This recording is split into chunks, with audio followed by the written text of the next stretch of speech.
Dis à ton frère qui est à gauche. Pour ta destinée, il te faut la prière. Pour ta destinée, il te faut la prière.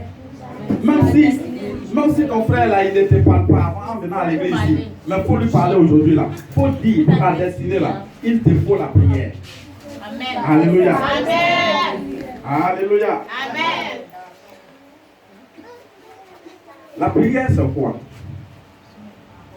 La prière a tellement de définitions. Il y a tellement de définitions lorsque nous voulons nous situer même dans le cadre des choses de Dieu. Mais ce matin, moi, je ne peux que retenir trois. Et trois ne sont pas les définitions sur lesquelles on va s'arrêter. Il y a tant d'autres. Ce matin, bien aimé, je vais te dire que la prière se définit comme demander avec humilité. Demander avec humilité. La prière, c'est une personne limitée qui présente ses problèmes à celui qui est sans limite. Alléluia. Tu es limité. Et tu présentes tes problèmes à quelqu'un qui est sans limite. Quelqu'un qui a la solution à tout. Je peux définir aussi la prière comme la nourriture d'un bébé. Vous savez, un bébé ne peut jamais se passer de la nourriture. Aucun enfant ne va se passer de la nourriture. Nous, les grands, on peut faire un effort. Mais un enfant, tu ne lui donnes pas, il commence à crever. Il commence à dépérir, il commence à pleurer tout le temps. Parce qu'il y a quelque chose qui manque. La prière, c'est comme une respiration. Mais aujourd'hui, dans nos églises, nous enseignons sur beaucoup d'autres choses. Mais il y a cet élément-là, aussi important, que nous oublions dans nos églises. Ce n'est pas mauvais d'enseigner la bénédiction, d'enseigner le royaume des cieux, d'enseigner beaucoup de sujets, beaucoup de thèmes. Mais ce matin, ce sujet-là que l'homme a tendance à oublier, c'est ce sujet-là que Dieu a mis en cœur ce matin de venir donner à son peuple. Alors je suis présent ce matin, bien aimé, en tant qu'un canal. Ce message ne vient pas de moi-même, je ne viens pas de mon propre chef, mais je viens de quelqu'un qui est l'être suprême. Amen. Je viens de quelqu'un qui a la solution à tes problèmes ce matin. Amen. Et c'est ce quelqu'un-là qui dit il a entendu tes prières, il a entendu tes supplications, mais m'avant te dit que pour tes problèmes-là, pour tes supplications-là, il te faut la prière. Amen. Il te faut la prière. Et regarde, bien aimé,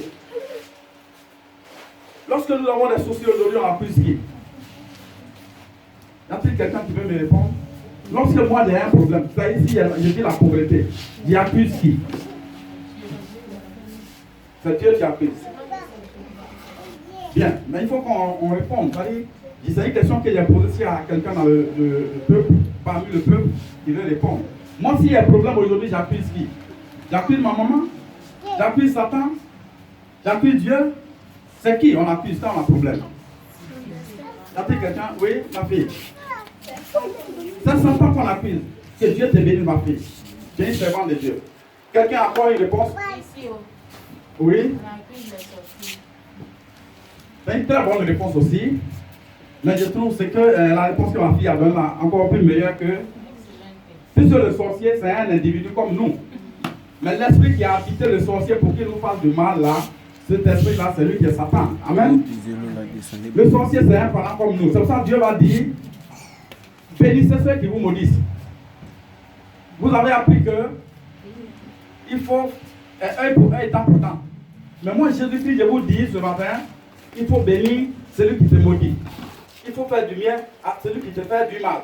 Du coup, on ne peut pas accuser le sorcier de façon catégorique. Mais c'est l'esprit qui est derrière le sorcier qu'il faut accuser. Amen. Est-ce que le peuple de Dieu comprend cela? Amen. Donc, vous dites que la réponse que ma fille a donnée, elle dit que celui qu'on va accuser lorsque nous avons des problèmes là, c'est Satan. On peut l'appeler le diable. C'est lui que nous devons accuser. Une deuxième question. Le monde dans lequel Satan vit là, c'est où? Est-ce que Satan, on l'a déjà vu une fois? Quelqu'un a déjà touché Satan une fois? Bon, mais il est dans quel monde? Oui, encore ma fille. On ne change pas l'équipe qui gagne. Il est dans les ténèbres. Il est où encore? Quelqu'un d'autre? Donc on ne voit pas Satan parce qu'il est dans un monde invisible, n'est-ce pas? Amen. La première question, qui nous fait du tort? C'est Satan qui nous fait du tort. Mais il vit où? Il vit dans un monde que nous ne pouvons pas accéder. Un monde qui est invisible. Un monde qu'on ne peut pas toucher. Aujourd'hui, tu vas te mettre en colère. Tu travailles. Mais quand fin du mois arrive, tu prends ton salaire. Tu n'arrives même pas à terminer la première semaine, l'argent finit dans ta main. On appelle ça la main sèche. Cette main sèche-là, qui a envoyé? C'est vrai. Les membres de ta maison, les agents des ténèbres de ta maison peuvent envoyer, mais ils sont animés par quel esprit? Par Satan. Maintenant, Satan qui les a animés là, il vit dans quel monde? Est-ce que tu peux te lever aujourd'hui et aller gifler Satan? De toute façon, tu as la capacité de gifler ton parent. Non. Ça veut dire que Satan, il est dans un autre monde où nous ne pouvons pas avoir accès, n'est-ce pas? Maintenant, nous qui sommes, comment on appelle ça? Nous qui sommes des victimes, nous sommes dans quel monde? Notre monde est invisible ou bien c'est un monde visible? Oui? Oui, voilà, donc nous sommes dans un monde visible. Je vous informe ce matin que cette prédication, on va la faire ensemble pour que tout le monde soit au parfum de l'information. Amen? C'est comme un enseignement. Je peux appeler ça un enseignement.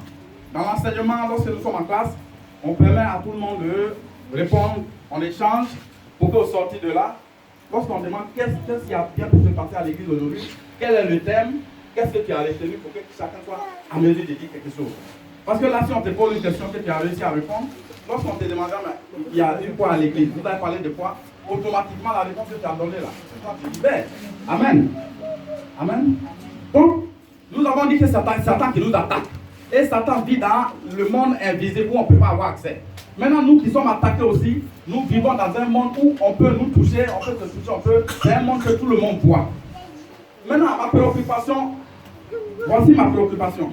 Comment se fait-il quelqu'un qui est dans un monde où nous on ne voit pas, il nous attaque et nous voulons nous défendre pour pouvoir arracher de ses mains ce qu'il nous a arraché? Comment cela peut se passer? Parce que nous ne sommes pas de leur monde. Nous ne sommes pas du monde des ténèbres. Nous ne sommes pas dans le monde invisible. Moi, aujourd'hui, je suis là. On me dit que, bon, voilà, écoute, je n'arrive pas à me marier dans ma vie. Pourquoi? Parce qu'il y a un décret, les gens ont pris. Depuis les parents, depuis ils ont fait les rituels. Depuis nos ancêtres, ils ont fait les rituels. Ils ne doivent pas avoir de mariage dans notre maison. Maintenant, je sais que ces rituels qu'ils ont eu à faire, c'est dû au fait que le diable les a poussés à faire. Donc si je dois sortir de ce célibat chronique aujourd'hui, il faut que j'attaque ce diable-là, n'est-ce pas? Amen. Mais moi je suis du monde visible. Le diable, il est du monde invisible. Mais comment réussir à lui arracher ce qui m'a pris? Comment réussir à le taper? Oui, ma fille. Par le nom de Jésus-Christ. C'est une bonne réponse. Mais j'ai besoin d'une autre encore réponse la plus merveilleuse. Oui? Maman dit par la prière. Il y a quelqu'un d'autre encore? Par la prière. Acclamez nos deux mamans. Est-ce qu'on en a Alléluia. Alors nous sommes dans deux mondes opposés. Et lorsque nous sommes dans deux mondes opposés, c'est comme si tu quittes un pays pour aller dans un autre pays. Maintenant la barrière qui est au milieu. Sinon la porte qui est fermée au milieu, la clé qui te permettra d'ouvrir cette porte-là pour rentrer dans le monde des autres, pour récupérer toute ta bénédiction, cette clé-là s'appelle la prière. C'est pourquoi le thème de mon message, pour ta destinée, il te faut la prière. Il te faut la prière. Mais avant de poursuivre notre message, nous avons trois références ce matin. On a trois tests. C'est pas long. C'est pas long. Nous allons lire ces trois tests avant de continuer. Mais retenez que ce matin, le thème du message, pour ta destinée là. Tu as pleuré depuis longtemps là. Toi seul tu connais ta destinée. Tu as pleuré depuis longtemps là. Dieu m'envoie te dire ce matin qu'il te faut la prière. La prière est la clé qui te permettra d'ouvrir la porte pour rentrer dans le monde où tu ne peux pas avoir accès. On va prendre quelqu'un de prendre ce matin. Jérémie 29, verset 11 à 13. L'autre va prendre Matthieu, l'autre va prendre 2 Rois 20, verset 1 à 6. Premier message, première référence, Jérémie 29, verset 11 à 13. Deuxième référence, 2 Rois 20, verset 1 à 6. Et la troisième référence, c'est Matthieu 15, verset 13. Matthieu 15, verset 13. Alors si quelqu'un a trouvé, nous allons commencer la lecture. On n'a pas assez de temps aujourd'hui parce qu'il est déjà 11 heures. Quelqu'un a trouvé le premier passage? Proverbe 29. Ah pardon, Jérémie 29, verset 11 à 13.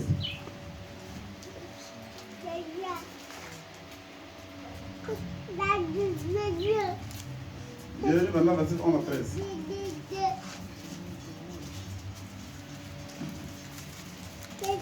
Jérémie 29, verset 11 à 13. Alléluia. Alléluia.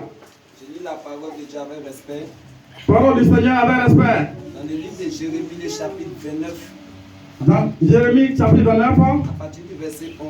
à partir du verset 11 jusqu'au verset 13.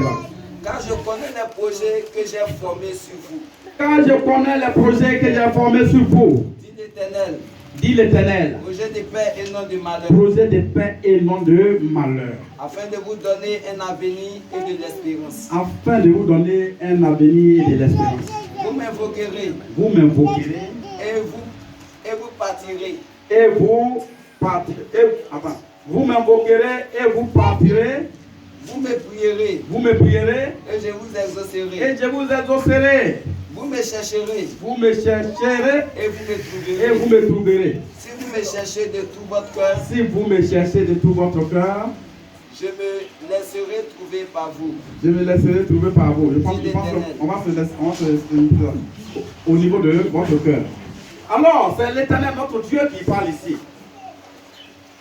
La pensée de notre Dieu, il dit, je connais les projets que j'ai formés sur vous. C'est-à-dire, Dieu, depuis qu'il nous a créés, il a créé l'humanité. Le projet pour Dieu, le projet que Dieu a pour nous, il dit, ce n'est ni un projet de malheur, ce n'est ni un projet de souffrance. Mais le projet que moi, l'Éternel, j'ai formulé avant de vous créer là, ce projet-là, c'est un projet de bonheur, projet de paix. Projet de bonheur, projet de paix. Ce qui veut dire que on n'a pas le droit de souffrir en fait.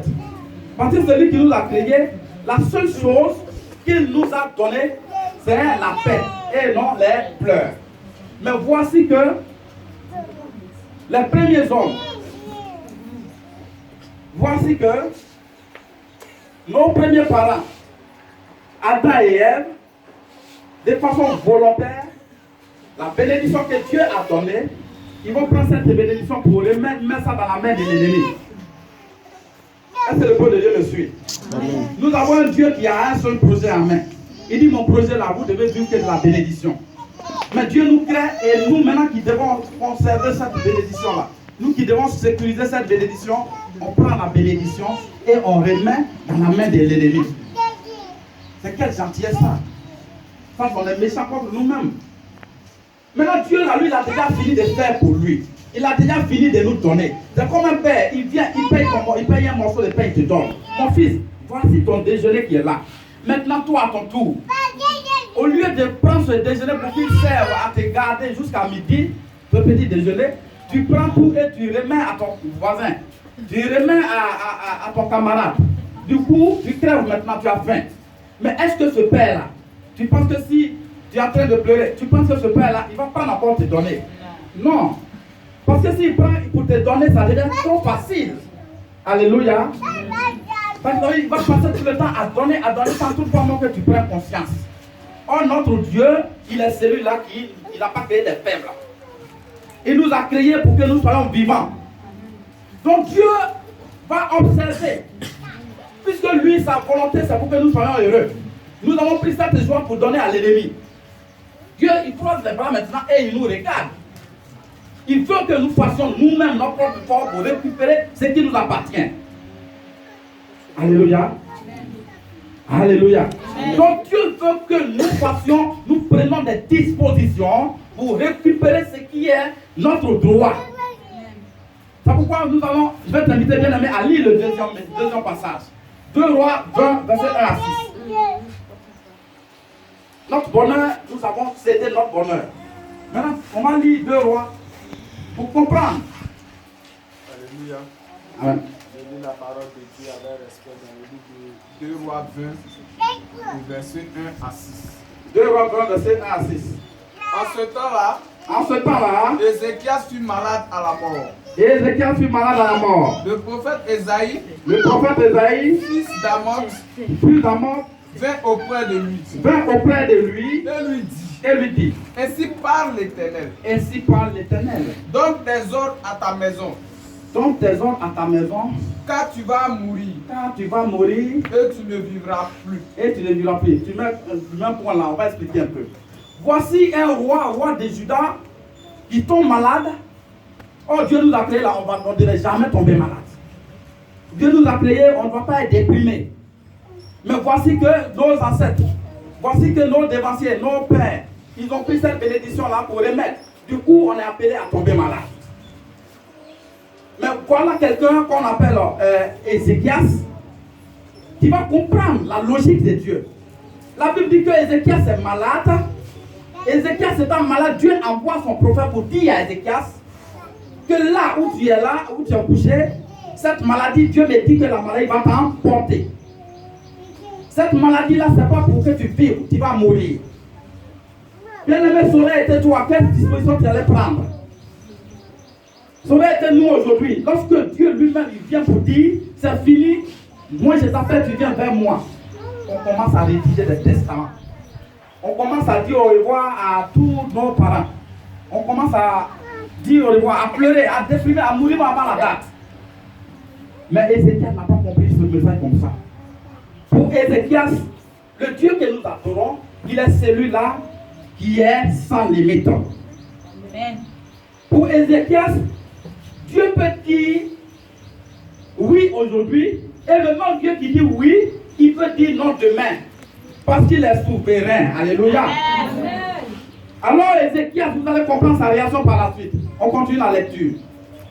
Ézéchias tourna son visage contre le mur Ézéchias tourna son visage contre le mur et fit cette prière à l'Éternel. et fit cette prière à l'Éternel. Ô Éternel, Oh Éternel, souviens-toi que j'ai marché devant ta face avec fidélité souviens-toi que j'ai marché devant ta face avec fidélité et intégrité de et cœur, intégrité de cœur. et que j'ai fait ce qui est bien à tes Et yeux. que j'ai fait ce qui est bien à tes yeux.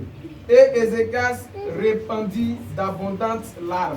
Et Ézéchias répandit d'abondantes larmes. C'est-à-dire, Ézéchias, il était tellement emporté par la prière, emporté par les supplications, emporté par la demande que il ne peut pas retenir ses larmes.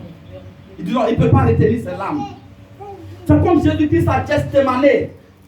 Tu ne peux pas comprendre, bien aimé. Tu arrives à Gethsemane pendant que tu as fait prier, tu sais que dans quelques heures, on va venir te capturer vivant pour des choses que tu n'as pas faites. Disons, pour les choses que tu n'as pas faites. Pour les choses pour lesquelles tu n'es pas le responsable. La Bible dit que Jésus-Christ, à force de prier, la sueur est devenue des grumeaux de sang. Et c'est de cette même manière ici, Ézéchias, en train de supplier Dieu. La Bible dit que Ézéchias n'a pas regardé à la décision qui a été prise. Ézéchias n'a pas dit parce que dans ma maison, les gens se sont levés, ils ont dit que nous, dès que quelqu'un fait d'autre, il ne peut jamais faire long feu. Dans ma maison, les gens ont pris des dispositions pour que personne ne voyage. Donc, ce que les parents ont dit là, moi je vais croiser mes bras et te regarder. Ézéchias n'a pas pensé comme ça.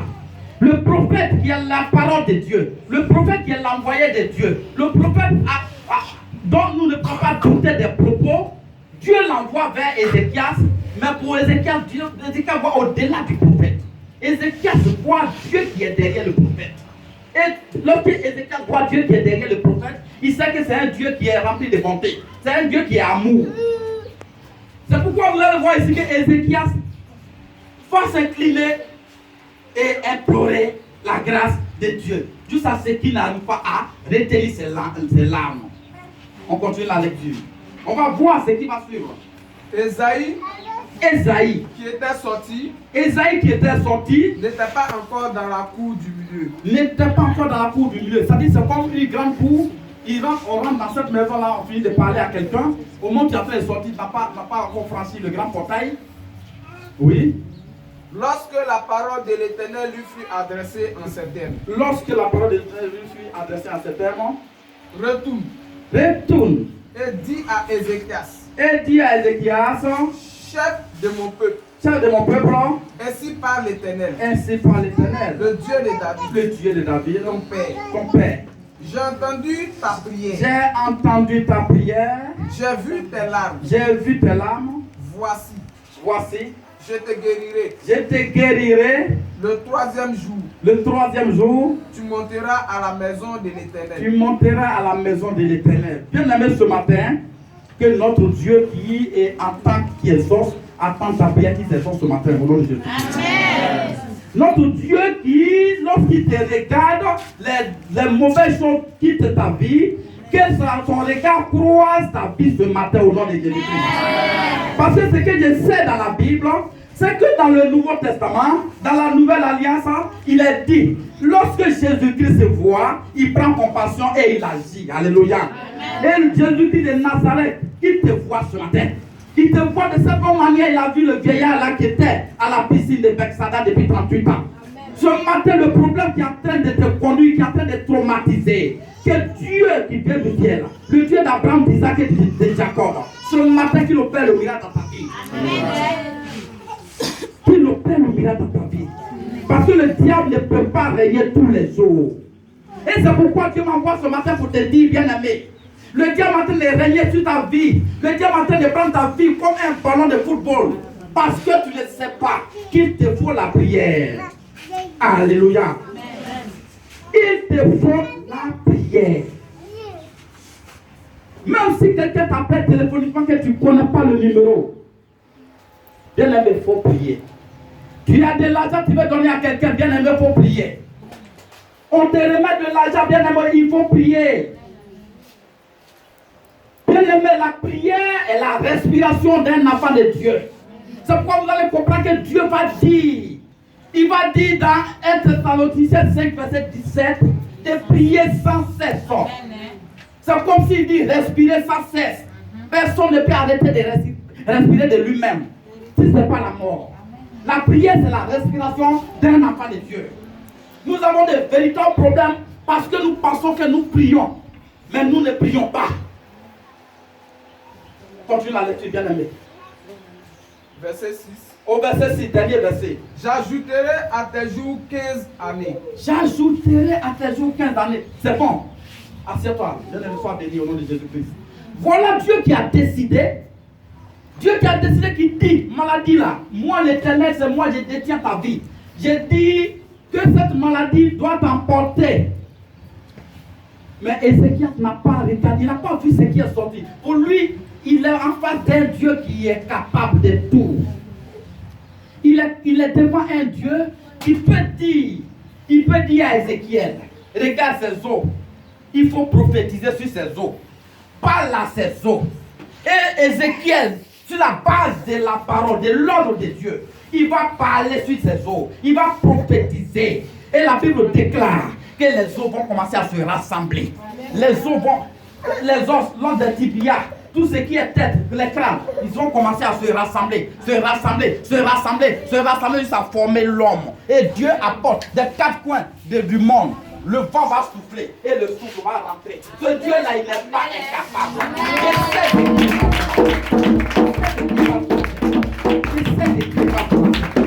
Je sais de qui il parle ce matin, bien aimé. Je sais de qui il parle ce matin, bien aimé. Parce que l'histoire que je suis en train de raconter ce matin, bien aimé, c'est mon histoire. C'est mon histoire, bien aimé. Je suis né d'une famille où mon papa était déjà un ancien de l'église, à l'église du village. Mais le fait de naître d'une famille chrétienne, pour moi, ça suffisait pour que je me fasse appeler enfant de Dieu. J'avais ce statut-là. Je suis enfant de Dieu, oui, parce que j'ai une grande famille, une famille où mon père, il est ancien de l'église. Et j'ai traîné tout ce temps en croyant que je suis en communion avec Dieu. Jusqu'à ce qu'en 2012, je fasse la connaissance de Dieu à moitié. Parce que c'est de façon progressive que cela a marché. Alors lorsque j'ai fait la connaissance de Dieu en 2012, pour moi, la résolution de mes problèmes se trouvait dans la main de l'homme. J'ai pensé que c'était l'homme. Le fait qu'on dise qu'il est le serviteur de Dieu, il est l'ambassadeur de Dieu, il est révérend, il est, comme on appelle, tous les titres, toutes les dénominations. Pour moi, il suffit que je me fasse entourer par les grands hommes de Dieu pour que mon problème change. Mais notre Dieu n'a pas besoin de que tu sois entouré par des hommes pour qu'ils changent ton problème. Alléluia. Il n'a pas besoin de cela. Il est celui-là qui a la Bible dit. Il y avait un païen qu'on appelait Corneille. Corneille était chez lui. Mais Corneille, sa façon de marcher était différente des autres païens. Corneille servait Dieu sans toutefois le savoir. Mais Dieu va susciter son serviteur. Il va susciter Pierre. Il dit, va à telle adresse. Il y a un individu que moi, l'Éternel, j'ai approuvé, bien aimé. Ce matin, je prophétise que Dieu t'approuve. De ta position. De ta position. Que Dieu t'approuve ce matin. Je ne connais pas l'histoire de ton village. Peut-être que ton village est le plus petit village de ta région. Je ne connais pas l'histoire de ta maison. Peut-être que depuis ta maison, personne n'a eu le matricule. Je ne connais pas l'histoire de ta famille. Peut-être depuis ta famille, c'est la malédiction et malédiction. Tout le monde est initié. Mais ce matin, laisse-moi te dire, bien-aimé, le Dieu du ciel, le Dieu d'Abraham, d'Isaac et de Jacob, il est celui-là qui a envoyé Jésus-Christ à la croix de Golgotha. Et tant que nous croyons à l'œuvre de la croix de Golgotha, bien-aimé, nous n'appartenons plus à l'alliance de nos familles. Amen. Nous n'appartenons plus à l'alliance de nos familles. Amen. On est maintenant dans la loi de l'appartenance de Dieu. Amen. Nous avons une nouvelle nature. Amen. Nous appartenons au royaume de Jésus-Christ de Nazareth. Et c'est qu'il a compris une chose. Il dit l'homme peut parler, mais l'homme n'est pas Dieu. L'homme peut venir dire des choses sur ma vie. L'homme peut venir dire, regarde Gédéon, regarde Vaya, on t'a déjà mis dans cet œil. On est allé au village. Ta famille maternelle et ta famille paternelle sont en train de se bagarrer. Parce que ton corps est là, on a accompagné ton corps au village. Serviteur de Dieu non qui donne révélation, il est en train de couler l'âme. Même bien aimé, sache ceci, le Dieu que j'adore, il n'a pas dit le dernier mot. Il n'a pas dit le dernier mot. Et je te déclare ce matin, voici comment mes ennemis, ils mettent leur main sur leur bouche. Mais comment il l'a fait? Comment il l'a fait? Comment il l'a fait? Ils sont en train d'obéir la parole de Dieu. Parce que la parole de Dieu dit, ils mettront leur main sur leur bouche. Pour être surpris. Ils seront surpris en mettant leur main sur leur bouche. C'est la Bible qui le dit. Bien aimé ce matin, je t'amène à t'élever. Je t'amène à t'élever, bien aimé. Alors, pour revenir à mon histoire, c'est net que j'ai parti à l'église. De 2012 jusqu'en 2018, hier. Pour moi, c'est l'homme de Dieu qui pouvait toujours régler le problème. Et ma prière, Seigneur, bénis-moi, je sais que tu as déjà tout fini à la croix de Golgotha. J'ai commencé à dormir. Parce que pour moi, s'il y a une situation, je peux aller derrière. Alors, me dire, mais mon sujet là, il faut prier. Mon Seigneur va me dire, bon, vraiment, il faut bonne solution maintenant. Et c'est comme ça. C'est comme ça beaucoup de fidèles aujourd'hui. Dès qu'on a un petit souci, on déménage pour aller dormir dans le salon de l'homme de Dieu pour au moins un mois, parce qu'on se dit que c'est dans sa maison là qu'il y a bénédiction. On se dit que c'est dans la maison de l'homme de Dieu qu'il y a bénédiction. On fout derrière les hommes. Il faut prier pour mon sujet, papa. Je t'en supplie, il faut prier. Mais regarde, tu as les genoux pour fléchir. Tu as la bouche pour parler. Oh, Dieu même dit, ta bénédiction se trouve dans ta bouche. C'est parce que tu ne parles pas, c'est pourquoi tu as les problèmes. Le diable, il est qui? Le diable qui te parle, qui te menace, il a aussi les oreilles pour écouter. Alléluia. Amen. Il a les oreilles pour écouter. Alors, Ézéchias va dire, l'homme peut venir me donner une information, mais celui qui est la source de l'information, il est vivant. Alors, tant que Dieu est vivant, tant que Dieu est assis sur son trône, tout est possible. Amen. Alléluia. Amen. Ézéchias va prier. Il va prier. Il va supplier Dieu. Il va supplier Dieu. Et délivrance oblige. Ce Dieu qui a dit hier que tu vas mourir, il revient et dit, mon fils, tes prières ont touché mon cœur. Mon fils, tu m'as émerveillé. À l'instant T, moi je signe un décret pour t'ajouter 15 années de plus. Je prophétise ce matin. Je prophétise ce matin que là où ta vie est limitée, Dieu il va au-delà. Dans le nom de Jésus-Christ. Je prophétise ce matin que là où ta vie veut prendre fin, notre Dieu vient et il conduit ça à l'infini. Amen. Alors ce Dieu-là, il va exaucer Ézéchias. Ézéchias n'est plus mort. Ézéchias vit. Avant qu'on lise le dernier passage, nous allons donner l'importance de la prière. Avant de lire le dernier passage. C'est vrai. Dieu dit qu'il nous faut la prière pour que notre situation soit réglée. Mais quelle est l'importance de cette prière-là? Qu'est-ce que nous devons savoir lorsque nous devons prier? Bien-aimés, Dieu dit, veillez de prier pour ne pas tomber en tentation. Alléluia. Donc la prière vient pour affermir quelqu'un. Vous allez voir que dans les églises aujourd'hui, il y a des personnes, 1, 2, 3, ils tombent pour le non péché. Il veut dire, ah l'homme de Dieu, je suis tombé aujourd'hui, je suis tombé, pardon. Bon, il a demandé pardon à Dieu. Il est tombé, hein. Il fait une semaine, 1 mois, 2 mois. Quand il vient à l'église, il ne peut plus rien l'homme de Dieu maintenant. Puisque c'est le même péché là, il est tombé encore. Ah, mais toi, tu peux comment tomber toujours sur la même peau de banane? Tu fais comment même? Tu fais comment puis tu tombes toujours sur la même peau de banane? Et quand le péché vient devant lui, le péché dit, on va combattre. Il vient, on va jouer. Il y a longtemps, le péché là, il y a KO. 1, 2, 3, dès qu'il fait chez les gens comme ça, KO. Toujours KO. D'ailleurs, on les appelle les Diego KO. Diego KO dans le péché. C'est-à-dire, aujourd'hui, il demande pardon à Dieu. Il va à la maison 1 semaine, 2 semaines. Il revient pour le même péché. Lui-même, il est là, il ne comprend pas. Il se maudit son mari, il dit, tiens, pourquoi ce péché me fatigue comme ça même? On dirait qu'il veut se lever, il veut faire la violence maintenant à le péché. Bien aimé, tes efforts physiques ne peuvent rien faire. Tes efforts physiques là, ça ne peut rien faire. C'est pourquoi Dieu vient ce matin, il prie. Il faut veiller, prier pour être affermi, pour être fort. Parce que le temps que Jésus-Christ a fait sur cette terre, Christ a passé le temps à prier tout le temps. C'est pourquoi Christ n'a pas chuté. C'est pourquoi Christ n'est pas tombé. Sinon le diable l'a tenté des grandes tentations. Le diable est venu le tenter à plusieurs reprises. Vous prenez Matthieu 4, 4. Vous allez voir. Jésus-Christ a été tenté. Mais il n'est pas